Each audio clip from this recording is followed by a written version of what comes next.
വാഹനം തട്ടി വീണ പരുന്തിന് രക്ഷയായി civil defence team. Kanjikode കുരുടിക്കാട് തടിമില്ലിന് സമീപമാണ് സംഭവം.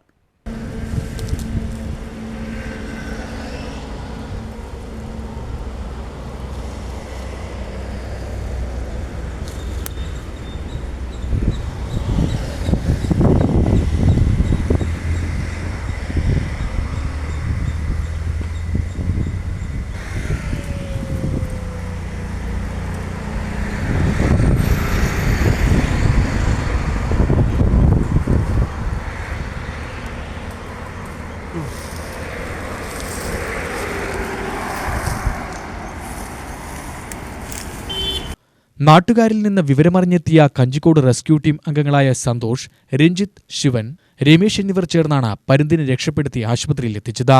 വനംവകുപ്പ് കഞ്ചിക്കോട് സെഷനിൽ നിന്ന് എത്തിയ ഇവർ പിന്നീട് കഞ്ചിക്കോട് വെറ്റിനറി ആശുപത്രിയിലും ജില്ലാശുപത്രിയിലും പരുന്തിന് ചികിത്സ നൽകി. ഇപ്പോൾ കഞ്ചിക്കോട് സൗത്ത് സെക്ഷൻ ഫോറസ്റ്റ് ഓഫീസിൽ വിശ്രമത്തിലാണ് പരുന്ത്. വലതു ചിറകിന് പൊട്ടലുണ്ട്. പറക്കുന്നതിനിടെ ഏതോ വലിയ വാഹനം തട്ടിയതാവാമെന്നാണ് കരുതുന്നത്.